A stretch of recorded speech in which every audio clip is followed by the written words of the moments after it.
de Historia de Ceuta que organiza el Instituto de Estudios Ceutíes. El día de hoy vamos a contar con la presencia de Gabriel Fernández Ahumada, que impartirá una conferencia que tienen ustedes ya en pantalla, representación de la muralla ceutíes en un óleo del siglo XVIII. Me corresponde a mí presentar a Gabriel y lo cierto es que creo que para los ceutíes no es necesaria esta presentación. Gabriel es una persona muy conocida por su faceta profesional, pues como ustedes bien saben se dedica a la divulgación de los elementos patrimoniales en la ciudad autónoma de Ceuta y es el responsable de que buena parte de nuestros jóvenes pues conozcan nuestro patrimonio pues muchísimo mejor que lo conocían antes. A través del programa Ceuta te enseña, él ha desarrollado ya muchísimos años con este tema, ha desarrollado muchas visitas, muchos materiales didácticos y esa es una de las facetas quizás más conocidas de su trayectoria profesional, la de divulgador del patrimonio y la de transmisor de estos conocimientos a los más jóvenes sobre todo. Concretamente, esta actividad le ha llevado a ser seleccionado y se ha convertido en una pieza fundamental de una actividad que trasciende la frontera de Ceuta. Él está integrado en el equipo del Ministerio de Cultura, que organiza el Patrimonio Mundial para Jóvenes, y que se desarrolla anualmente, creo que hasta este año, que no ha podido ser, pero hasta este año se ha desarrollado en diversas ciudades españolas que tienen la consideración de Patrimonio de la Humanidad. En esta actividad se reúnen jóvenes de diversos países del mundo y hay una serie de personas pues, que lo introducen en todos los temas relacionados con conservación del patrimonio, con sus características, con todos esos elementos que ustedes conocen. Y yo creo que es un orgullo para esta ciudad que una de las personas que esté en ese equipo sea de Ceuta y sea Gabriel. Eso nos dice pues, el prestigio y la trayectoria profesional que él lleva a cabo. Hoy viene en otra faceta que quizás ustedes conozcan menos, que es la de investigador. Pero en esta faceta también yo destacaría en el trabajo de Gabriel fundamentalmente la pasión y el interés que le pone a su trabajo. Yo he vivido en directo la preparación de esta ponencia, de esta conferencia que va a hacer hoy, y le aseguro que hay muchísimas horas de trabajo detrás de esa presentación que van a ver ustedes y detrás de esa investigación. Entre la faceta investigadora es autor de numerosas publicaciones, tanto en la ciudad como en otras revistas, tanto nacionales como internacionales, y es precisamente un honor para nosotros que no sea la primera vez que participa en estas jornadas. Él ya ha estado presente en otras anteriores, pues valorando estos temas de los que les estoy hablando.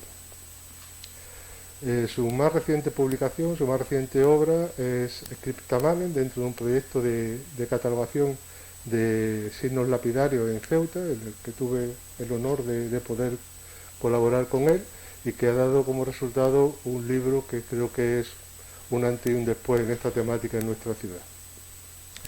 La proyección de Gabriel no es solo local, no es solo nacional, sino es internacional.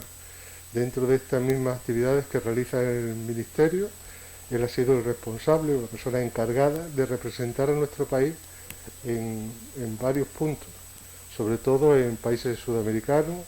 Si no me equivoco, estuviste en Paraguay, en Brasil, en Colombia, en Brasil ya lo dije. En fin, que ha sido la persona elegida por el Ministerio para representar a España en el exterior. Y ya les vuelvo a decir que a mí me parece que es todo un orgullo para esta ciudad que esto sea así, que sea un ceutí, que sea además un ceutí que ha demostrado con su trabajo su valía.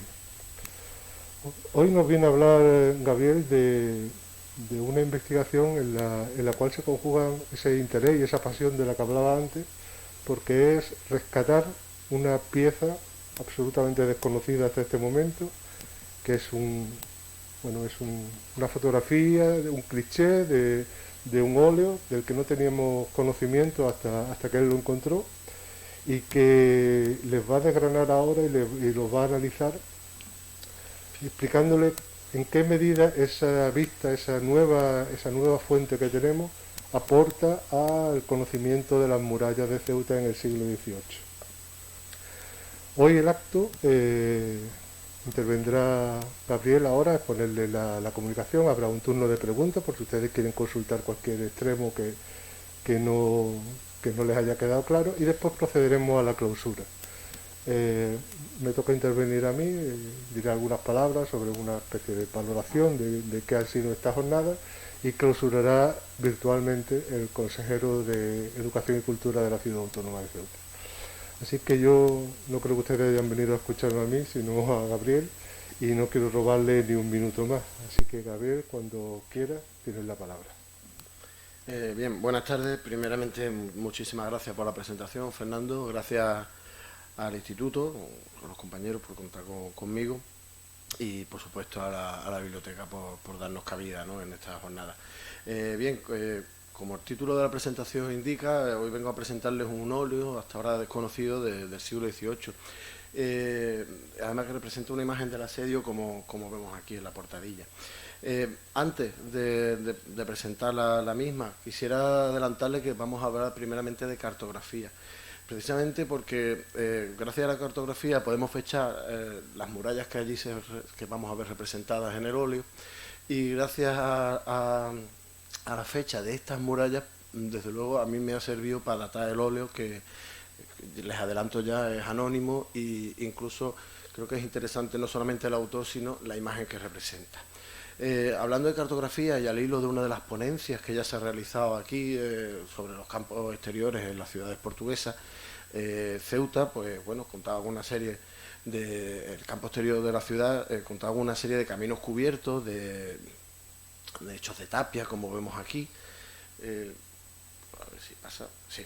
Aquí la tienen ampliada, que vendrían a corresponder con muchas de las calles actuales, como ha pasado en ciudades marroquíes, ¿no? Pues tendríamos prácticamente la calle General Muslera, en esta zona, ¿vale? Y este espacio me interesa mucho. Verán ustedes aquí un triangulito que ahora mismo le voy a rescatar, elevando los caminos cubiertos con un 3D. Verán que muchos de ellos pues van a comunicar al Morro, por ejemplo, y en la ponencia de hace unos días se comentaban los fachos, ¿no? Los fachos. Aquí tenemos los fachos de Ceuta representados. Tenemos el facho de Barbazote o del sur, que eran esas torres cilíndricas en este caso. El facho de fuera, que vendría hasta aproximadamente en donde hoy cuarteles regulares aproximadamente, no lo tenemos muy claro aún. El facho de Nuestra Señora del Otero, prácticamente la casa del comandante general, y aquí dos torres muy interesantes, porque tendríamos el facho del norte pegado a las murallas merinías y la torre del obispo. Les decía que me interesaba mucho, y ahora lo verán ahí resaltado en amarillo, ese triángulo que forma una especie de plaza de armas, además adelantada para cubrir el pozo de Chafarí. Les recuerdo que todo esto eran tapias, o incluso construcciones a piedra seca. Aquí de nuevo lo vemos desde otra perspectiva, sería desde una perspectiva aérea desde el Morro, y les vuelvo a señalar ese espacio que, como vemos, está abierto. Es decir, hay una serie de entradas a la ciudad. Podríamos entrar por la Puerta de las Meriníes, directamente desde el norte, o desde esta zona que vendría a corresponder aproximadamente con la bajada de lo que hoy es la Avenida de África. Los demás tranqueiras, como vemos aquí, o muros de tapia, lo que hacían era compartimentar el terreno, como ya se ha visto anteriormente aquí. Ese espacio triangular se va a cerrar. El plano que veíamos anteriormente era de 1643, y para 1690 ese espacio se va a cerrar creando una plaza de armas. Una plaza de armas en la cual, al cerrarse dos de las aproximaciones, vamos a tener aquí arriba la punta o el baluarte de San Pablo, el ángulo, este es realmente el origen del nombre del ángulo de San Pablo, y aquí el de San Pedro. Continuamos en 1691, Julio Banfi nos da una nueva visión, y verán en un circulito, aquí arriba, una torre cuadrada que es de sumo interés para lo que es la presentación del cuadro. Es la Torre de la Araña. La veremos más tarde, pero fíjense bien dónde está localizada, justo al lado de un arroyo, que parece que fuera la avenida Barcelona aproximadamente, o el arroyo de Chafarí. Esa misma plaza de armas, dentro, en 1695, vemos que se construye un rebellín, que es ese triángulo que ven dentro de ese espacio, ¿vale? De manera que lo que nos vamos a encontrar va a ser una cortadura, que se ve perfectamente en la imagen que pone foso, y se pasaba por dos puentes. Ese rebellín estaba hecho ya de mampostería, al interior, como digo, de esa plaza de armas. Y llegamos a un momento creo que crucial en las murallas, que es la disputa entre dos ingenieros, Francisco Hurtado de Mendoza y Pedro Borrás. Francisco Hurtado de Mendoza fue el encargado de realizar el rebellín dentro de la plaza de armas que le he mostrado, y se decide, ya ha empezado el asedio, llevaríamos 3 años de asedio en este momento, cuando se hace este plano, se decide modificar el frente de tierra, la segunda línea. Básicamente porque las murallas reales eran tan altas que como el enemigo se acercara no se les podía batir. Así que hay una disputa entre estos dos ingenieros, en la cual, pues, por ejemplo, vemos, este es el proyecto de Hurtado de Mendoza, que lo que quiere es reaprovechar en lo posible toda la obra anterior, incluida la suya, evidentemente. Se la levanto en 3D, viendo el rebellín que les comentaba, a una altura mayor. Aquí San Pablo, San Pedro y la puerta de entrada a este sistema. Esta de aquí sería Santa Ana. Una vista desde el frente. Y Pedro Borrás lo que va a proponer es el sistema Nonnabeque que actualmente tenemos, ¿vale? Este es el famoso túnel, como se le suele llamar, de entrada para ver el foso cada vez que vamos, por ejemplo, a un espectáculo. Este sería la plaza de armas, el origen de la plaza de armas. Proyecta incluso un rebellín para cubrir la puerta, y verán aquí ustedes punteado el proyecto anterior, el proyecto de Francisco Hurtado de Mendoza. Si le levanto el de Francisco Hurtado de Mendoza encima al de Pedro Borrás, pues vemos la diferencia entre unos y otros. Y lo curioso es que Pedro Borrás en el 97, aunque proyecta cambiarlo fundamentalmente a un sistema Nonnabeque y olvidarnos de lo anterior, sí que es cierto que aprovecha algunas de las estructuras, que son las que le acabo de marcar ahora mismo en rojo. Este muro, por ejemplo, se sigue viendo en la actualidad, este muro, y Santa Ana, que como lo ven también, en parte también se ve. Es curioso porque, aunque el frente Nonnabeque se termine en 1699, ya para 1700 vemos que no se cumple la premisa de derribarlo todo. En este plano francés de 1700, de Manuel Alain, que está en la Biblioteca Nacional de Francia, vemos una cosa interesantísima, que es esta pieza. Bueno, vemos el Nonnabeque terminado, aquí en amarillo, el antiguo San Pablo, la antigua plaza de armas, que hemos visto su evolución desde una llegada de caminos cubiertos, y vemos aquí en más oscuro, como verán, los restos, el negativo realmente de esos fosos que había precediendo al rebellín interior a la plaza de armas. Toda esta línea que pone G, la estacada, y esta línea que pone H es la línea de granaderos, que estaba bastante adelantada. Eso sería una trinchera. Bien. Pero no hemos venido a hablar de cartografía. Hemos visto prácticamente desde 1643 a 1700 para ayudarnos a comprender un poquito la imagen que vamos a ver a posteriori. Y la imagen que vamos a ver a posteriori a mí me sorprendió, como vemos en esta imagen, ¿no? Que buscaba en este caso, imágenes de Ceuta vistas desde Gibraltar, que hay bastantes, y la buscaba en la fototeca del Instituto de Patrimonio Cultural de España. En uno de sus archivos, el archivo Moreno particularmente, di con la obra, que es la que ven ustedes aquí, y además catalogada como una escena del asedio de Gibraltar. Enseguida les enseño la ficha propia del IPC. Pertenecía al archivo Moreno, y en la misma ficha nos dice que su propietario era Apolinar Sánchez Villalba, un anticuario. A posteriori les hablaré de las entidades consultadas para intentar buscar el cuadro original y no la foto. Como les decía, una vez pasado el descubrimiento, pasé a una etapa más de investigación, viendo el archivo Moreno casi al completo, intentando estudiar por qué en algunos sitios sí me aparecía el momento de realización de la fotografía, en otros no, y me di cuenta que prácticamente, como verán aquí, Mariano Moreno, que es el señor con bigote que ven arriba a la derecha, comenzó este archivo, que se llama Archivo de Arte Español, son más de 60.000 imágenes, y es curioso porque, aunque había trabajado su hijo particularmente también, Vicente, en la Junta Delegada de Salvamento del Tesoro, de la Guerra Civil y demás, esas imágenes sí venían fechadas, pero la de las colecciones particulares, que es lo que ven al fondo, no venían fechadas. Entonces, en este caso, el cuadro que nosotros buscábamos pertenecía a una colección particular y venía sin fechar. Esta es la ficha de inventario dentro de la fototeca del Instituto de Patrimonio Histórico Español.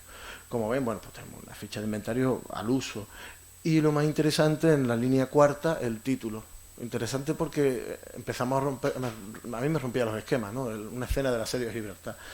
Es cierto que, como veremos ahora, que Gibraltar aparece, ya lo estarán viendo ahí a su izquierda, pero la imagen que vemos es evidente que es el asedio de Ceuta.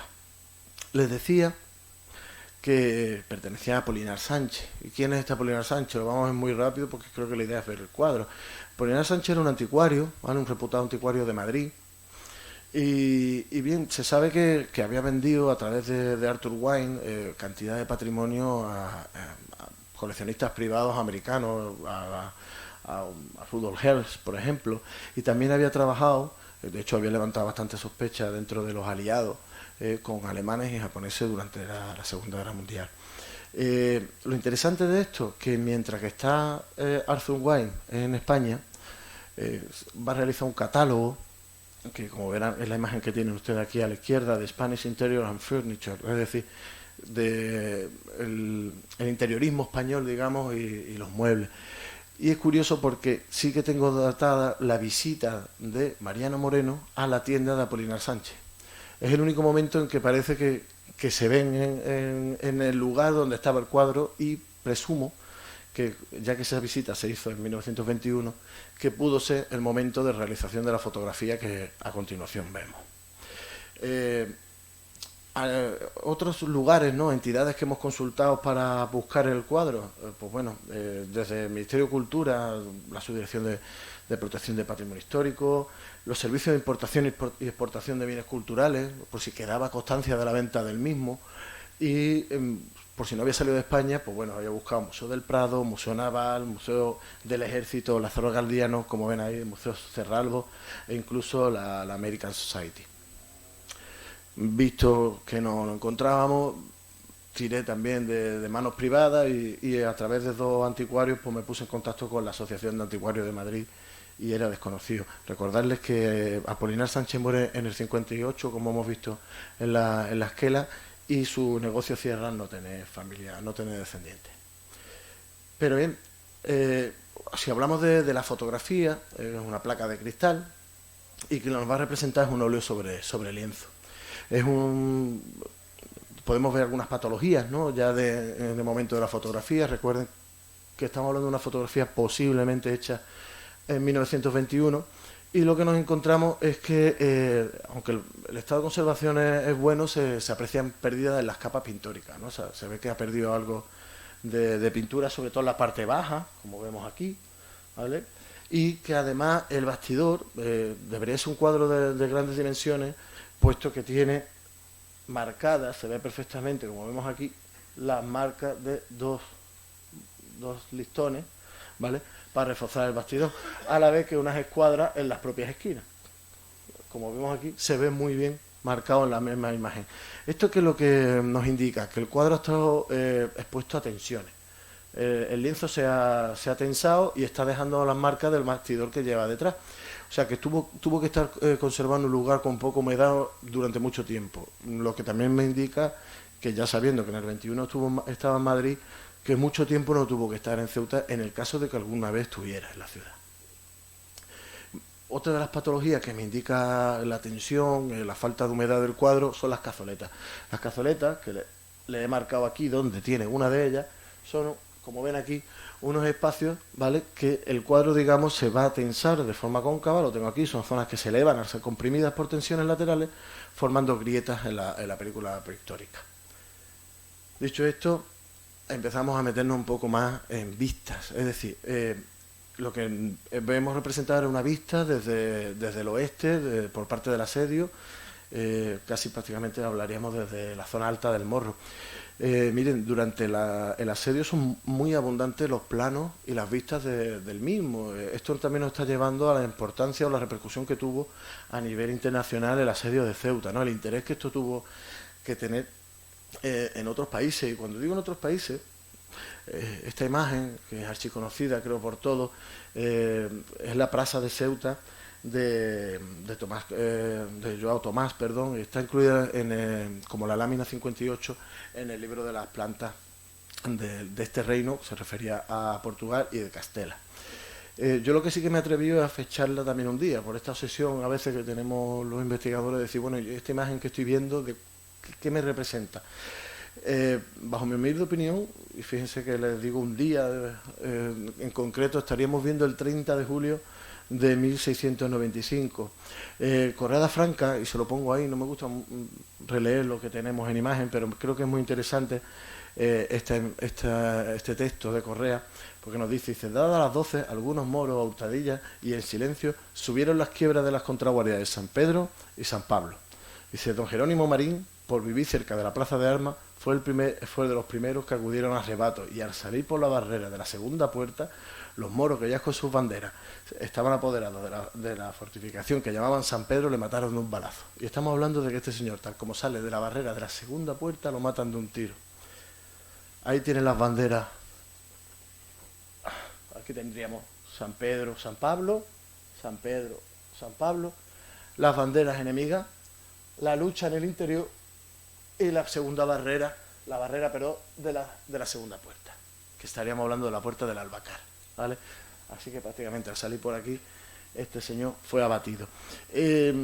También, ¿por qué me atrevo a decir que es este día? Porque prácticamente es el único día que sabemos que el enemigo está luchando dentro de la fortificación. A partir de aquí ha habido grandes asaltos, grandes combates, pero no dentro de las fortificaciones propias. Bien, continúo pues con otra vista. Este caso es la planta de la plaza de Ceuta, sitiada por los moros, desde de Clemens Plaelio, y está en posesión de la Biblioteca Nacional de Francia. Es una vista tomada desde el norte, no desde el oeste. La anterior se parecería más a la visión del cuadro, y es interesante porque nos muestra muy bien ese rebellín interior que hemos dicho, que aquí se ve con el número 10, e incluso si os fijáis, aquí en la leyenda casi se puede ver, lo muevo aquí el ratón, es curioso, no lo marca como un rebellín, sino como baluarte de Santiago, también la nomenclatura. Ya digo que es interesante, incluso la percepción de este foso que va de lado a lado, que va a ser el foso de Palomino, que se perderá poco después. Hay otra imagen de la cual no me quiero entretener mucho, también en posesión de la Biblioteca Nacional de Francia. Esta particularmente es una descripción de la fidelísima ciudad de Ceuta, de las obras que hizo el marqués de Villadaria, quitándole el terreno a los enemigos ya que tenían poblado. Es de Felipe Tortosa, ingeniero de minas, y es muy interesante porque nos muestra un momento en el que delante de estas líneas ya se había construido una fortificación que nosotros vamos a llamar la Contraguardia de Santiago, aunque aquí aparece como medio bastión. Este medio bastión, que se empieza a construir en 1699, va a estar terminado sus muros en piedra en 1709. Bien, aquí tienen el medio bastión de Santiago. Esta vista sería de 1704, y les recuerdo que no es hasta 1709 que tiene los muros terminados en piedra. Si se fijan, es esta misma fortificación. Y en el cuadro sí que nos aparece con los muros terminados en piedra. Así que viendo una construcción que se hace adelantada, además, esto fue casi un antojo del marqués de Villadaria, Pedro Borrás, que era el encargado de hacer la obra por aquel entonces, no se lo aconsejaba, pero bueno, cosas del momento, y se construye esa fortificación adelantada, sobre una lengua de sierpe, además, que se había perdido. Ahí se la señalo, ¿vale?, para que vean esta Contraguardia de Santiago, o la futura Contraguardia de Santiago, aquí medio bastión. Esta imagen sí, para pararnos un poco, no es muy conocida, aunque tampoco es que sea anónima, y si se fijan, ya el título nos indica básicamente de dónde viene. Esta está en la British Library, está en Londres, y es A Plan of the Famous Town and Fortress of Ceuta. Esta imagen la vendía en un grabado, ¿vale?, que se vendía en St. Paul Church, que se lo voy a poner ahora mismo en amarillo, se lo resalto, y la vendía Thomas Walsh. Thomas Walsh y Heredero van a ser unos famosos vendedores de grabados, grabadistas londinenses, y tenían, como bien dice, la tienda en St. Paul Church, muy cerquita de lo que es hoy St. Paul Cathedral. Es curioso porque si se fijan en el anillo superior, que también se lo he indicado en amarillo, pone Done from an original brow fountain, es decir, está hecho de un original. Antes de enseñarles el original, que ya creo que irán percatándose, les enseño la tienda de Thomas Wolfe. Esto creo que era una anécdota, no es más, así que paso rápidamente, pero aquí vemos la tienda de Thomas Wolfe, un día de viento, a High Wind, en St. Paul Church, la tienda con los grabados en el escaparate, y aquí tenemos al señor Thomas Wolfe entrando a su tienda. Es curioso, ¿no?, poder no encontrar después de 300 años la imagen de donde se estaba vendiendo lo que yo creo que es un grabado basado en nuestro cuadro. Y es que si se los pongo uno al lado de otro, es evidente que el grabado, aunque con diferencia, sobre todo en que es mucho más simplista, y si no queremos utilizar esa palabra, se representan menos elementos que en el cuadro, ¿vale? Sí que tiene muchísimas similitudes. Si les comento las diferencias rápidamente, pues si se fijan, la almina está despoblada, aunque sigue apareciendo un elemento característico de nuestra ciudad como es el molino, que aparece tanto en el grabado como en el cuadro. En el cuadro se ve mucho mejor, evidentemente. Lo que es la ciudad tiene similitudes también, como el hecho de que, fíjense, ven este edificio, que les recordará una Kubba, un Moravito, pues lo tenemos aquí, y no es otro que la Virgen de África, con un aspecto bien distinto a lo que nos podemos... Ahora después nos entretendremos ligeramente en él. Y en cuanto a las fortificaciones, que es lo que nos trae aquí, fíjense que le he hecho un poquillo de hincapié hace unos instantes en ese medio bastión de Santiago, terminado en 1709, que en el grabado no aparece. Sin embargo, sí aparece en el cuadro.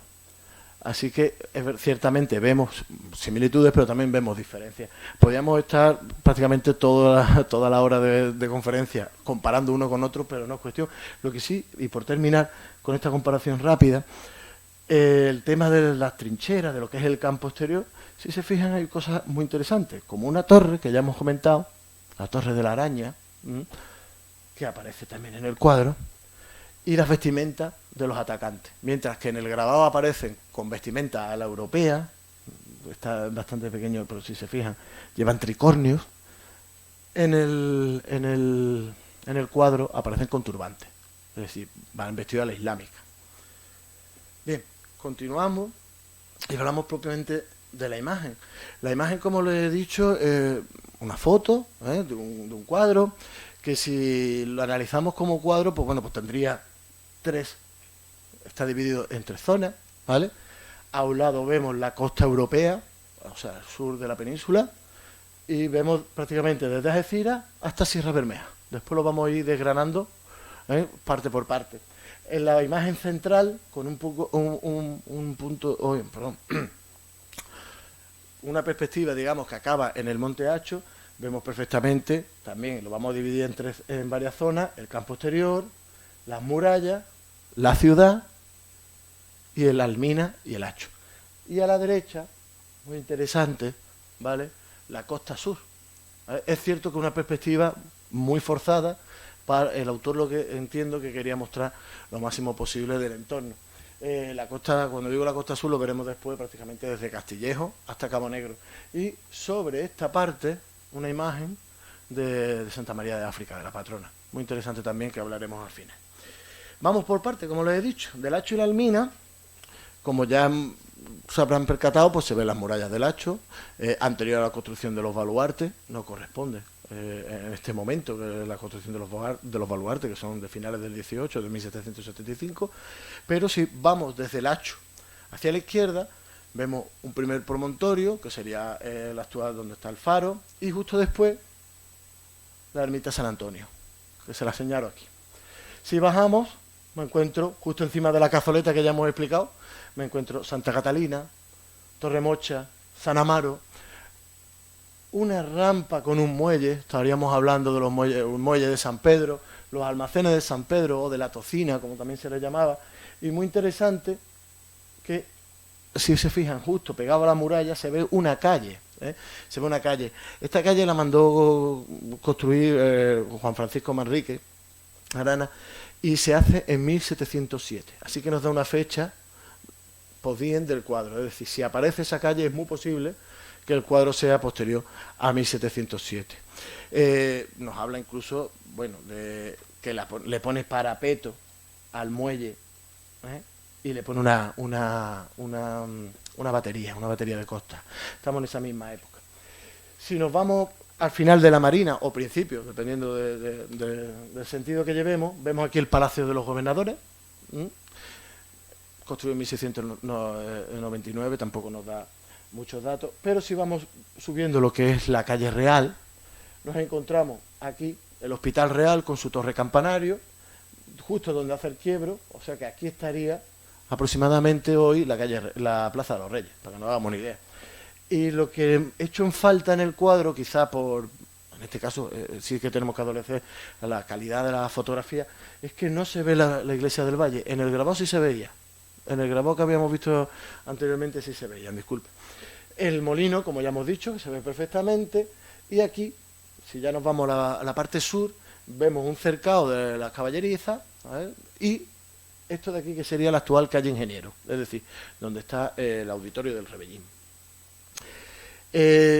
La siguiente zona que vamos a investigar, o por lo menos comentar brevemente, va a ser el Istmo, y dentro del Istmo, por un lado la ciudad y por otro lado las murallas, que es donde nos vamos a parar un poquito más.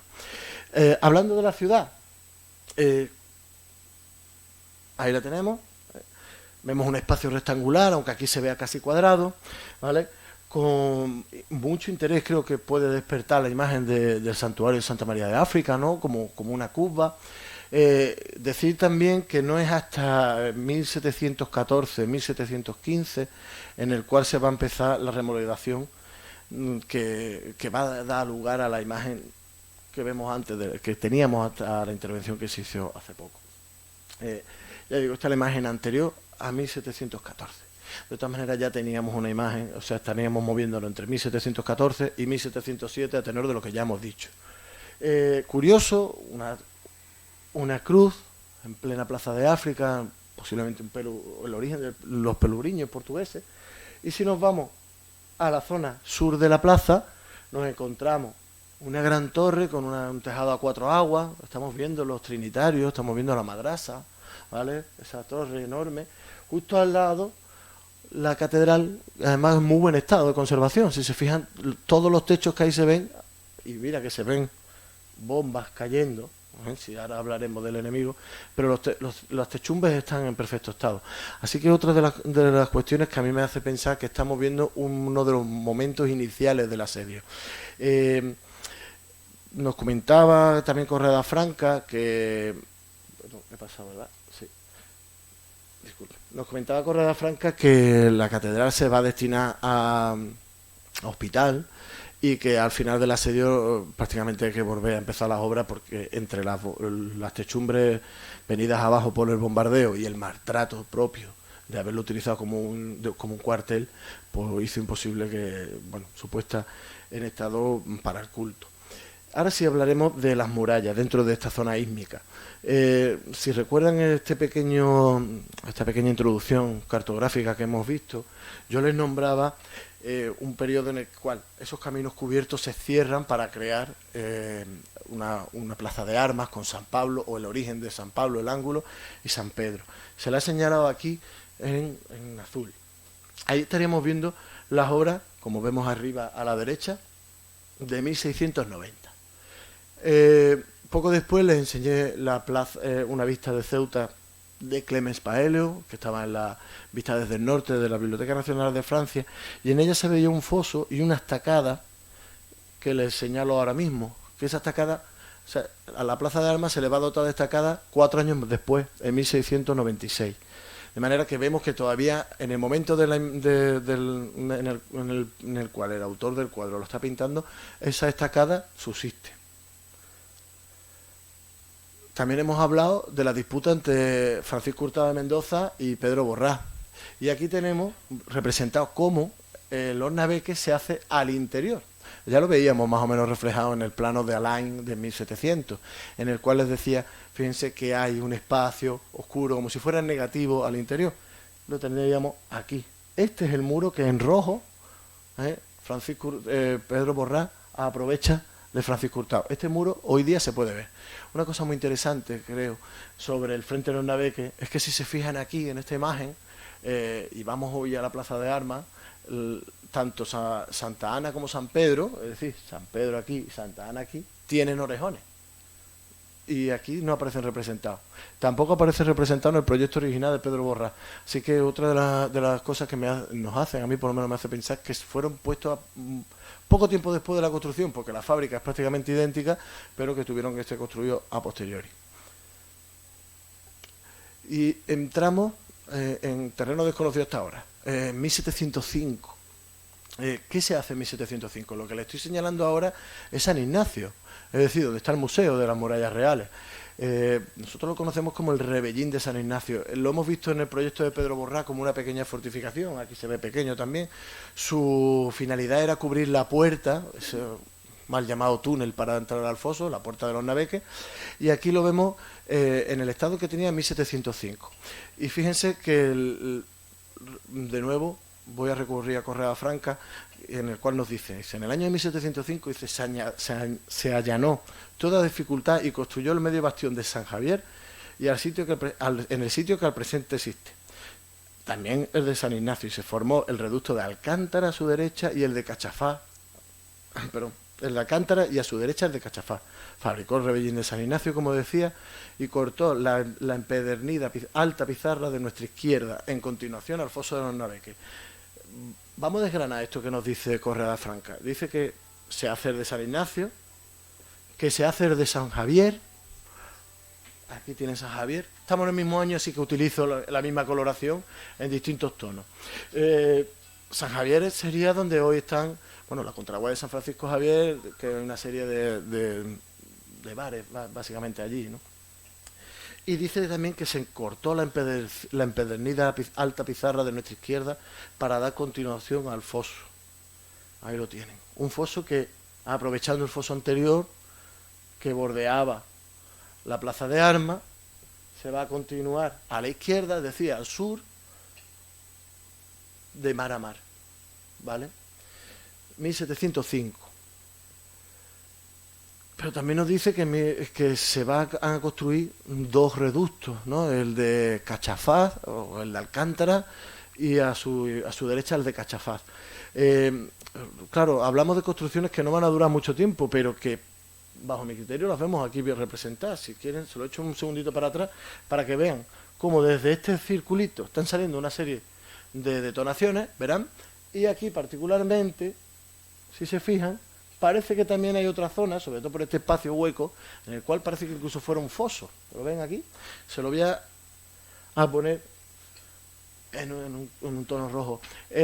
Interesante, no solamente el de Cachafaz, que sabemos que se hizo a la derecha del de Alcántara, es decir, el que está en la punta de San Pablo, el que sabemos exactamente el día que se hizo fue este, que es el de Alcántara. Correa, que es una obra maravillosa para seguir los momentos del asedio, ¿no? Nos dice lo siguiente, dice, gobernando Francisco Manrique de Arana, según creo es el mismo que estuvo en Orán también de gobernador, que lo comentaba el otro día Antonio Bravo, dice, hallándose en la Plaza de Armas el coronel Marqués de Alcántara, y aquí viene lo bueno, dice, el 11 de noviembre de 1708 entraron los moros por la siesta dentro de nuestra línea. Dice, los granaderos, sin esperar orden, partieron a ellos y los siguieron y batieron, quedándose firmes en parte de su ataque real. Dice, al rebato acudió pronto a nuestra tropa y en pocas horas se hizo un reducto que, por estar al mando de guardia el marqués, se llamó Reducto de Alcántara. O sea, podemos fechar el día de construcción de este reducto, 11 de noviembre de 1708. Nos vamos cada vez, digamos, que puntualizando un poco más elementos que vemos en esta representación, sobre todo elementos poliestéticos, elementos de nuestras fortificaciones. También les dije que en 1709 se habían construido en piedra, ¿vale?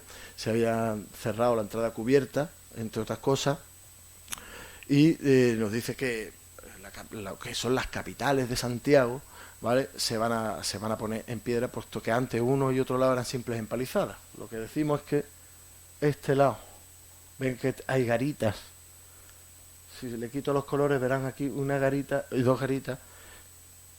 Así que lo que estamos viendo es el momento en que Santiago también está construido en piedra, que sabemos que es de 1709 y que por otro lado está hecho el reducto de Alcántara. O sea que estamos pasado el 11 de noviembre de 1708 y iniciado 1709, puesto que ya Santiago aparece como hecho en piedra, vaya, con sus capitales y muros empedrados. Verán que ahora mismo rodeo Santiago, voy adelante y atrás un segundito para que lo vean, de un foso. Ese mismo año, ese foso se comunica con el foso anterior que ya hemos explicado de 1705, de manera que queda un foso más adelantado también de mar a mar. Y si además que se termine en ese mismo año, no solamente el foso que comunicaba con el foso anterior, que ya hemos hablado de 1705, sino que se acaba de cerrar la entrada cubierta, uniendo todas sus partes, y a distancias proporcionales e irregulares se colocan cortaduras y plazas de armas. Estamos hablando de que delante de toda la fortificación se va a colocar una entrada cubierta. ¿De qué estamos hablando? Pues de una entrada básicamente de foso, estacada y línea de granaderos, que ya vimos en el plano de Alain al comienzo o al final de la introducción a la cartografía, y es lo que le señalo ahora. La estacada estaría justo detrás de esta línea, este sería el foso, y la línea amarilla sería la línea de granaderos, que es la línea que va de un lado a otro, y si se fijan es donde están teniendo lugar los combates en la imagen, en el cuadro. Para hacer un pequeño resumen, les pongo una leyenda con todas las fechas de las fortificaciones que aquí vemos representadas. Simplemente en azul las hechas entre 1690 y 1696, que les repito, sería la plaza de armas y la estacada que la bordea, la cual está en funcionamiento porque además vemos las detonaciones de fusilería a sus pies. Por otro lado, las fortificaciones de 1699, que lo que estamos viendo realmente es el proyecto de Pedro Borrás, que parte del mismo, os repito, va a coger y va a aprovechar ese antiguo rebellín que vea al interior. Las de 1705, 6 años después, donde se hace un foso que lo bordea todo de mar a mar, se termina San Ignacio y se empieza a dar forma a San Francisco Javier como medio bastión, no como contraguardia. En este momento sí estaba hecha la contraguardia de Santiago, que aquí vemos, de 1709, pero no en el estado en el que se ve en el cuadro. En el estado que se ve en el cuadro, ya con sus muros hechos en piedra. Por cierto, me saltaría, y creo que es interesante volver a parar en el año de 1708 con la construcción de estos dos reductos, ¿vale? ¿Se van a construir más reductos? Sí, pero aquí no aparecen. Así que también es interesante, y lo veremos a posteriori, saber qué fortificaciones faltan. Porque sabiendo el momento en el que se hacen unas fortificaciones y aquí no aparecen, también podemos saber exactamente hasta qué fecha no se ha hecho, o sea, qué fecha estamos viendo en el cuadro. Bien, si eso eran las murallas, creo que es interesantísimo hablar del campo exterior, es decir, de las líneas atacantes. Creo que antes de iluminarles, que vean el dinamismo, ¿no?, de las escenas de ataque del ejército sitiador. A la izquierda estaríamos viendo prácticamente hasta Benítez, que sería esta cala que vemos aquí abajo a la izquierda. Esa torre, que ahora nos pararemos, pero creo que ya estarán viendo que es la Torre de la Araña que les comentaba anteriormente. Y aquí vemos una serie de ataques de líneas paralelas, y esta particularmente se ve muy bien porque los ataques, al contrario de las trincheras, suelen tener un parapeto, ¿vale? Un parapeto hecho de mampostería, que si se fijan es donde están estos tiradores apostados. Tienen delante un parapeto. Se lo señalo ahora en amarillo y lo que vemos son dos paralelas. Al final del asedio el campo enemigo tenía 4 paralelas. En este momento o tiene 2 o solamente se representan 2, ¿vale? Si estos son las paralelas, las trincheras de aproximación, los approaches que comentaba, se comentó en otra conferencia anterior a la mía, serían estos de aquí. Son las trincheras que nos van a llevar de un ataque a otro, incluso, por ejemplo, aquí vemos una línea, ¿vale?, que sería esta, que sería la línea de granaderos, que estaría aquí. Son las trincheras que nos van a llevar de un ataque a otro, incluso, por ejemplo, aquí vemos una línea de granaderos, que estaría aquí. perdón, de una paralela a otra, e incluso este ataque circular que Correa Franca y en otros planos nos sale como tenía su propio nombre, el ataque del óvalo, ¿vale? Podemos estar hablando también del campo enemigo horas. Este espacio enorme es la bajada del Topo, prácticamente hablaremos Avenida de África, hacia la derecha. Este espacio que parece que no hay nada sería el Chorrillo, ¿vale? Justo aquí las baterías de La Rocha, ¿vale? Que son una batería de cañones. Aquí tenemos las de mortero, otra de cañones, esta es la del Flamenco, y aquí arriba sería la batería del Morro, que en este caso todavía no está disparando, porque se ven los cañones sin cureña y sin disparar. No tiene siquiera gente que los accione, no tienen artilleros. En cuanto al campo exterior, podemos estar hablando también de la representación humana. Ya les he dicho anteriormente que bueno, que en el grabado inglés venían vestidos a la europea, y aquí se les ve manejando los botafuegos, se ven el armamento. Y esto es también muy interesante si queremos hacer un estudio de con qué nos atacaban. Aquí tienen tanto las dos paralelas como las trincheras de aproximación. ¿Podíamos utilizar para datar esto? Pues miren, no creo que fuera lo más adecuado. ¿Por qué? Porque es constante las voladuras de trincheras enemigas y ocupación y de espacio y pérdidas por parte del enemigo. Además, curioso, ese ataque del óvalo va a permanecer hasta que se vuelve el foso de Chafarí, y si no mal recuerdo fue en el 43, 1743. Bien, continuamos con algunos elementos que creo que hay que destacar de este espacio exterior. La torre que le comentaba de la araña, y se la amplío en un cuadro. Si se fijan, creo que es muy interesante la torre, aparte de los dos personajes que se ven entrando, ¿no? Uno bastante grueso, si se fijan, más grueso que desde luego los demás que se ven, es un detalle simplemente, pero si se fijan sobre la puerta, no sé si acaban de ver una cruz, o estamos viendo uno de los fachos que no eran redondos, o la torre del vicario. No me atrevería a decir. Lo que sí está claro es que ese tipo de cruces es muy manuelino, ¿no? Eso se suele ver en ese estilo.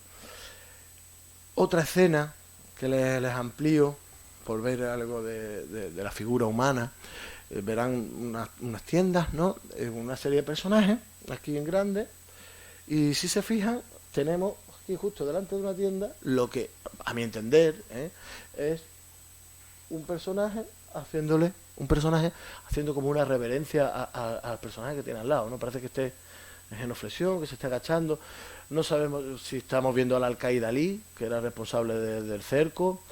Dudo que fuera Muley Ismael, evidentemente. Lo que sí que parece que es que está en una posición dentro del cuadro relevante, y donde esas casetas, desde luego, no son las casetas dos aguas que tiene al lado, que podría ser parte del campamento o la tropa. Y terminando con estas imágenes curiosas dentro del propio cerco, o imágenes del enemigo atacando, fíjense justo a los pies de San Francisco Javier, de lo que era ese medio bastión, futuro contraguardia. Aquí se ve peor, ¿no? Quizá, pero creo que también es fácilmente ver que a los pies de esa imagen en el recuadro hay un hombre muerto, justo encima hay un señor dándole una estacada a otro. Por la uniformidad parece que el que está dando el estoque, ¿vale? Es un defensor, y el otro parece que está con las manos levantadas como queriendo tirarle algo. Lo que está encima de ellos, bajo mi parecer, es la detonación de una bomba, de una de las bombas que lanzan los morteros. Bien. Ya dejamos el espacio central, que dijimos que íbamos a dividir entre Hacho, Almina, Ciudad, Murallas y Campo Exterior, y nos vamos a la Bahía Sur. La Bahía Sur, les dije, prácticamente en un sota caballo rey, que es lo que teníamos representado, ¿no? Si se fijan, la imagen de la izquierda, bueno, tenemos la batería del Morro, que ya hemos comentado, que aunque está con dos cañones, no parece que tenga cureñas, no hay servidores, no se está utilizando en estos momentos la batería del Morro. Sí se ve el parapeto, ¿vale? Y que era de dos cañones. Bien, concuerda con lo que nos dice Corrada Franca, con lo que vemos en otros planos, y solamente una figura, que yo creo que esta figura está aquí. Bueno, aparte de estos señores que están aquí disparando desde la altura del morro, que se ve perfectamente además que está disparando con una espingarda. O sea, el arma que tiene el enemigo de fusilería está claro que es una espingarda. Pero este personaje creo que simplemente nos indica que por ahí va el camino a Tetuán. El poner un personaje andando, pues ya nos está indicando por allí va el camino a Tetuán. ¿Qué es lo que vemos? Pues bueno, pues se lo he indicado con flechas y lo he enumerado también en una imagen a la derecha. A un lado, Cabo Negro, con su torre. Aquí lo tenemos, en la imagen, digamos, actual. Tenemos Tres Piedras, Restinga, que les recuerdo que ya también tenía una torre, sale representada en Brauhagen, en cantidad de grabados, en el francés que hemos visto de Clemens Paelo, y también aparece los castillejos. ¿Vale? El castillejo también tenía una pequeña fortificación, aparece de nuevo en esa vista de Clemens Paelo, e incluso en cantidad de ocasiones nos hacen referencia a cómo nuestras tropas se van a refugiar allí, y no es casualidad de que allí estuviera básicamente el campamento de abastecimiento para el sitio de Ceuta. Bien, si hemos visto la derecha del cuadro, exceptuando la Virgen de África que dejamos para el final, nos vamos la imagen central del asedio de Ceuta, nos vamos ahora a la izquierda, que no es menos interesante. Quizás no nos valga tanto para datar la imagen, visto lo que vemos, pero sí que es muy interesante en lo siguiente. Miren, le amplío la imagen central, solamente cogería la que es la bahía de Gibraltar. Hemos cogido este trocito de la izquierda y lo que vemos es prácticamente la ciudad de Algeciras. Muy curiosa la manera de representarla, ¿no? Con un frente como en cremallera, como si estuvieran abaluartándola o dotándole de defensa. Una torre que yo identifico como la Torre del Almirante, los dos ríos, Palmones, Guadarranque, aquí los tenemos. Los tres molinos, interesantísimos. Estos tres molinos, sobre todo este más pegado a la ciudad de Gibraltar, se va a utilizar en el gran asedio de Gibraltar. Ya se ataca en el 21, pero en el posterior, como parte de una batería del ejército español. Y aquí los vemos en perfecto estado. O sea, que también sabemos que estamos justo antes del asedio de Gibraltar, o por lo menos que no ha tenido lugar ninguno de ellos. En la bahía de Gibraltar, o en la ciudad, vemos la propia urbe, ¿no?, amurallada, Punta Europa, y los dos muelles, tanto el muelle viejo como el muelle nuevo. En lo alto, el hacho de Gibraltar, que también la parte alta de Gibraltar se llamaba el hacho. Muy interesante de esta imagen central, se lo pongo aquí a la derecha, porque he hablado así por encima del asedio. Recordarles que el asedio fue, Gibraltar la perdimos en el 704. Y si se fijan, tenemos dos embarcaciones que están disparando, una de ellas a la costa, la que le pongo ahora en recuadro, parece que estuviera disparando a la ciudad de Algeciras, y justo la que sería esta de aquí abajo, ¿vale? Perfectamente, la liamos, perdón. Y la siguiente, si se fijan, creo que el pabellón es fácilmente identificable. Esa es la bandera de San Jorge, es la bandera de Inglaterra. Así que tenemos embarcaciones disparando a la costa. Es muy posible que en estos momentos en los cuales vemos representado ya Gibraltar era británico. Así que estamos en un momento posterior a la caída de Gibraltar en manos inglesas.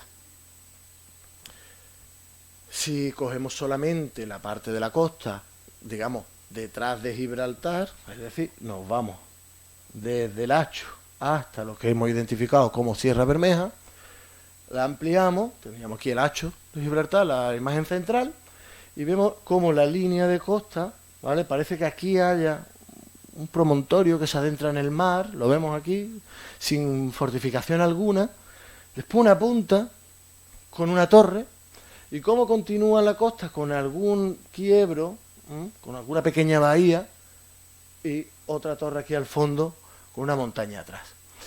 Bien, si nos vamos a Google Earth y jugamos un poco, podemos identificar, creo que bastante bien, la costa. O sea, aun pareciéndole en un principio que el cuadro era bastante esquemático en cuanto a la costa peninsular, no lo es ni mucho menos. Fíjense que aquí tenemos el puerto de la Tunara, que para algunos pues será su segunda casa. Seguimos y vemos una pequeña, ven este pequeño promontorio, sería esto, ¿vale? Sotogrande. Una punta, que es esta punta, y esa punta se llama la punta de Chullera, que se la ha puesto aquí con su torre. Creo que además, si se fijan en esta especie de quiebro que hace el terreno, se parece bastante a la imagen que estamos viendo, a la punta de Chullera, y tras ella una pequeña bahía que sería la bahía de Casares y Estepona. Aquí tenemos lo que sería o la ciudad de Estepona o la torre de Salada Vieja, que se llama, que es la que estaría en la entrada de la propia población en el puerto deportivo, ¿vale? Justo antes de llegar al puerto deportivo. De manera que pues, vemos que, oye, pues la representación parece que guarda cierta relación con el contorno de la costa actual. De la Virgen de África, miren, yo le tengo que admitir que no soy un estudioso de la imaginería. Desde luego, es inconfundible que si en una imagen de un grabado del asedio aparece la Virgen, pues lo que estamos viendo es un cuadro de fotos, ¿no? Que la intención es evidente, la protección, ¿no? a la propia ciudad. Está rodeada de un círculo de nubes iluminado. Es curioso porque ahora cuando veamos la imagen completa parece que ilumina más a la parte marroquí, ¿no? que ilumina el sur. Ya digo, aquí entraríamos también en otros temas casi de fe. Lo que está claro es que es una piedad, que el esquema es triangular, como vemos, y que tiene muchas diferencias con la Virgen actual. Es evidente, no lleva corona, no le corresponde, no lleva manto, ¿vale? Es una imagen donde pues bueno, pues se ve ataviada con toca, con túnica.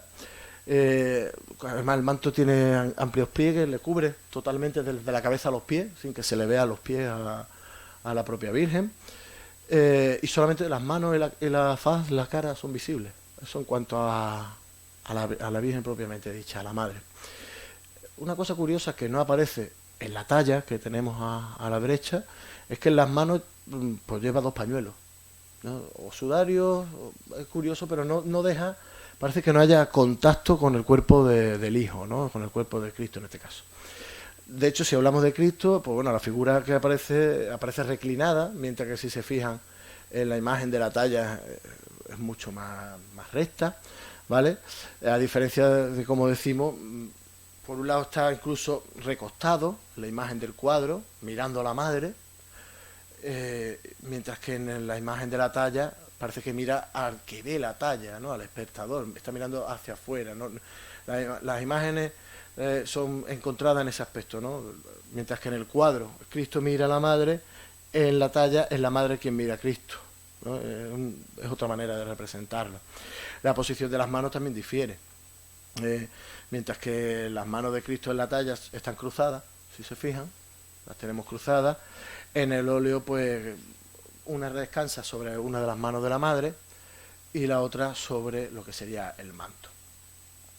En líneas generales, para no entretenerme mucho en esto de la imaginería, que no porque no tenga importancia, sino, les soy sincero, no es lo mío, la diferencia con la talla original es, creo, básicamente, es que la del cuadro es más dinámica. El gesto de dolor de la Madre y la rigidez del propio Cristo se han suavizado, ¿no? Creo que es una imagen más amable que la propia talla, ¿no? También es cierto que es muy posterior, ¿no? Es de otro estilo. A su vez, como hemos visto, pues también se modifican las manos, tanto la posición como el hecho de que la propia Virgen tenga los dos pañuelos en ellas. Bien. Para concluir y ser fiel a la hora que habíamos establecido, hemos visto dividido el cuadro en varias zonas y he intentado ir datándole, primero con cartografía y después con dibujando el propio cuadro. Hemos visto que en la Almina, el camino de la muralla norte, es decir, lo que hoy llamamos Marina Española, se hace en 1707 y aparece. Sin embargo, no me he referido en ningún momento a la iglesia de los Remedios. Y es que la iglesia de los Remedios no se va a construir, vamos, la primera piedra se pone en mayo de 1715, como vemos ahí en el cuadro. De manera que ya nos está dando, si solamente nos fijáramos en la Almina, la imagen que se representa estaría entre 1707 y 1715. Bien, en la ciudad vemos Nuestra Señora de África, el santuario, como una cubba, ¿no? Que nos recordaba eso, a un moravito. Y sabemos también que no se hace la obra hasta los años 1714-1715. Y que además la catedral aparecía en muy buen estado. De manera que podríamos estar viendo uno de los primeros años o inicios del bombardeo de Muley Ismael durante el Gran Asedio. Lo más interesante, pues las murallas, evidentemente, a la hora de datar, primero por la cantidad de elementos policéticos que representan, como por la datación precisa que tenemos de los mismos. Por un lado, tenemos San Ignacio y San Javier representados en el estado además que tenían en 1705. Santiago está finalizado, recuerden que se finaliza en 1709. La entrada cubierta del foso también están terminadas en ese mismo año. El reducto de Alcántara, creo que dándonos esa fecha del 11 de noviembre, ya empezamos a puntualizar 11 de noviembre de 1708, o sea que estamos entre el 9 y el 11 de noviembre de 1708. Si no damos por válida la presencia del reducto de Alcántara, podíamos irnos a 1707, un año más, un año menos en este tipo de investigaciones. Yo realmente creo que lo que vemos es el reducto de Alcántara, así que estaríamos en el 11 de noviembre de 1708, y que hay algunos elementos que no aparecen. Elementos que les dije que se construyen otra serie de reductos, y es que a finales de 1709 se van a construir 3 reductos más: el reducto de Santa María de África, el de San Andrés y el de Santa Lucía. Estos 3 reductos, poco después, cuando llegue Próspero Borbón en el 23, van a ser las famosas lunetas, aquí particularmente la luneta de África, ¿no? O sea, sabemos que estamos justo, de la reina, perdón, la luneta de la reina. Estaríamos justo entre el 11 de noviembre de 1708 y finales de 1709, la imagen que representaba. Y además sabemos que este cuadro se estaba vendiendo en la tienda que hemos visto de Thomas Walls en St. Paul Church en 1721. Así que, por un lado, la imagen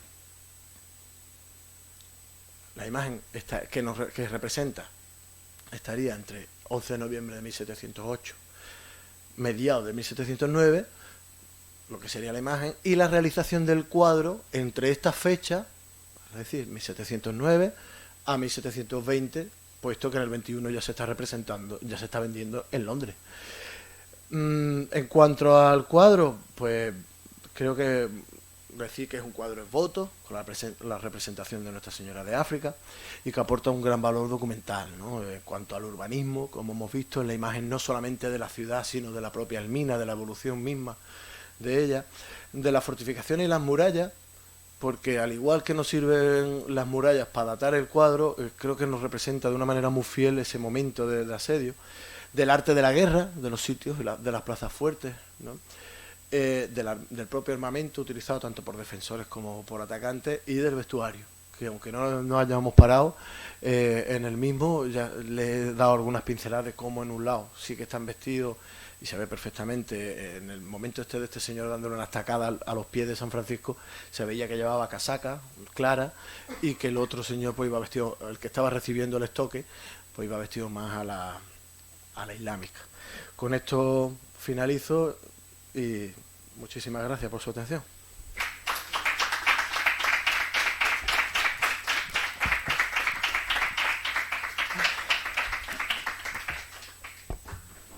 Hola. Bueno, pues enhorabuena por la presentación, Gabriel, y si tienen ustedes alguna duda, este es el momento de que se la hagan a nuestro conferenciante.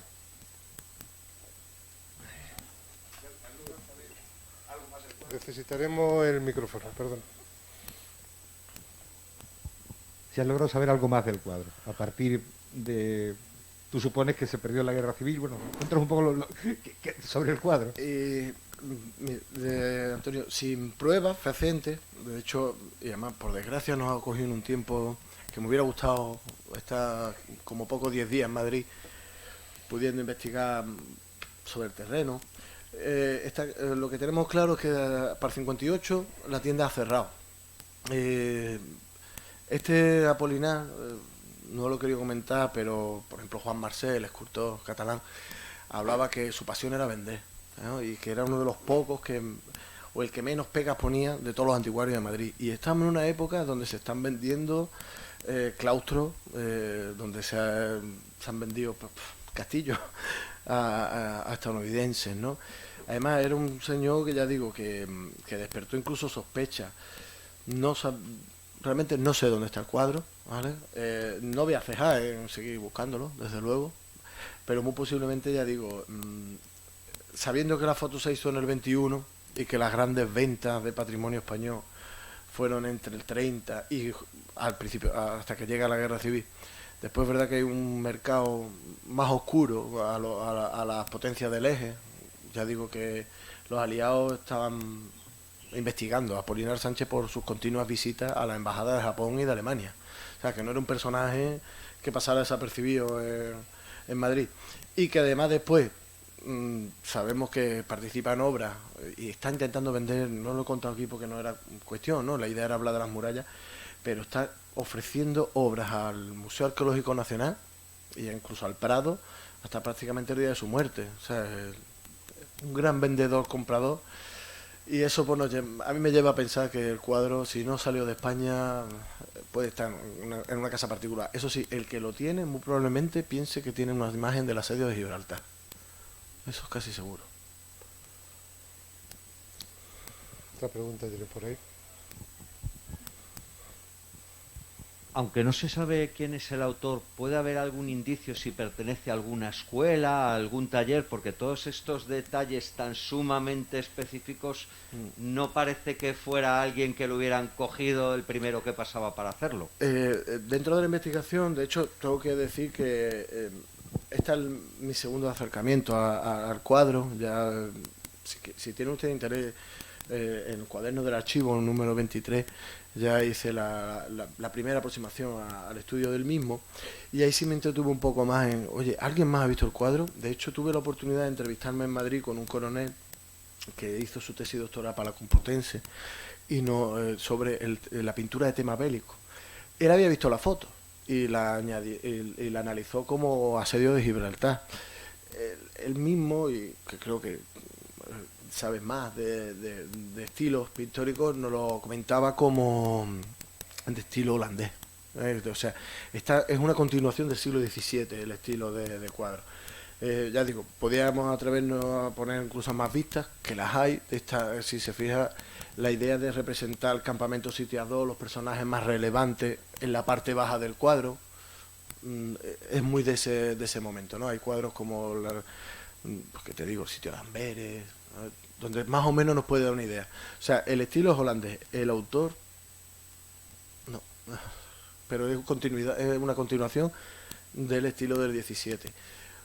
Otro elemento más para pensar que la imagen que veíamos representar era de muy a comienzos del siglo XVIII, como hemos dicho, de 1708, 1709. ¿Alguna otra pregunta, por favor?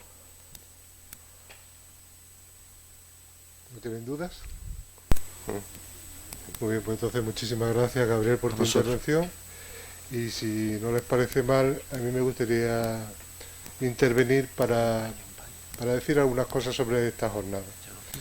Es evidente que el periodo que nos ha tocado vivir es un periodo difícil, que no podíamos ni imaginarnos y que nos obliga a reinventarnos continuamente, a todo, en nuestra vida personal y en cualquier aspecto que tratemos. Y creo que eso es lo que hemos intentado a través de esta nueva forma de presentarle una vieja idea que son estas jornadas de historia. A lo largo de estos últimos 23 años hemos estado presentes anualmente, regularmente, cada septiembre, octubre aproximadamente, que es cuando solemos celebrarla, trayéndole a ustedes temas de lo más variados. Y sinceramente me parecía un delito aprovechar o hacer coincidir una falta de estas citas basándonos en esta situación. Así que yo creo que las personas y las instituciones lo que deben hacer es reinventarse, buscar maneras nuevas de comunicar si de verdad lo que están haciendo es importante. Y lo que es importante, creo yo, y lo que el Instituto ha sabido hacer en este caso, ha sido buscar una nueva fórmula de hacer lo mismo, o sea, hacer lo mismo de un modo diferente. esta nueva tesitura nos ha llevado a volcarnos con los medios digitales, algo que ya hemos empezado a hacer en años anteriores, pero en esta ocasión de una forma más intensa, y esto también tiene sus ventajas. Las conferencias que han visto ustedes a lo largo de estos días han sido ya visionadas por más de 4.000 personas. Ese es un aforo que es inalcanzable para Ceuta, con lo cual significa que las jornadas de historia tienen interés, que la historia de nuestra ciudad interesa no solo a los ceutíes, sino fuera de nuestra ciudad, y que el Instituto sigue aportando su granito de arena a esta iniciativa que hemos tenido de difundir pues temas que están relacionados con nuestra historia, con nuestro patrimonio, con lo que somos.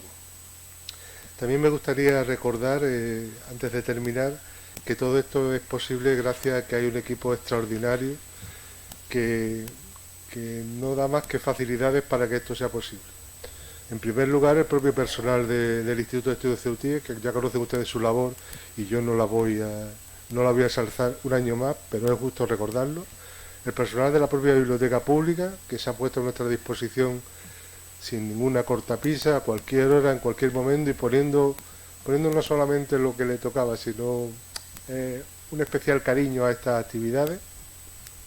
A los conferenciantes, es muy complicado para nosotros hablar delante de una pantalla de ordenador, y ha habido en muchos casos, muchos de ellos que han tenido que hacer así, solo en tu casa, con una pantalla de ordenador delante, explicando durante una hora algo que te interesa, pero sin tener el feedback que hoy tenemos. Yo les miro sus caras y sé si les estoy aburriendo, si tienen ganas de marcharse, en fin, sin ese contacto con el público que para nosotros es esencial. Y también, claro está, a José Antonio y a Gabriel, que se han prestado incluso a hacer una conferencia presencial con las limitaciones que hemos tenido, pero bueno, hemos podido mantener esa presencialidad que también nos parecía importante. Por supuesto, esto solo es posible con un equipo de personas muy amplia, con el apoyo de los compañeros de la sección de historia, de todos los compañeros del instituto, y creo que esto lo que hace es darnos ánimo y darnos una esperanza, y confiar en que el año que viene, no sé si serán presenciales, no sé si serán virtuales, o no sé cómo las tendremos que hacer, pero pueden ustedes estar seguros que el año que viene habrá jornadas de historia también, si las fuerzas nos lo permiten. Así que simplemente ya saben que tienen una cita con nosotros en el plazo de un año para poder visionar las nuevas jornadas, que ahora nos pondremos a trabajar inmediatamente en buscar un tema, buscar poner.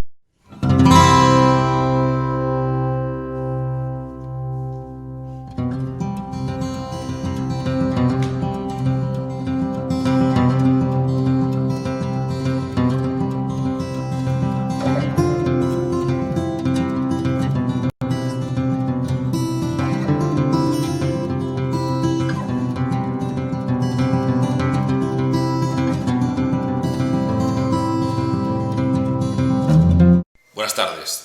Tras la brillante exposición de Gabriel Fernández Ahumada, vamos a dar por concluidas estas 23 jornadas de historia que organiza el Instituto de Estudios Ceutíes.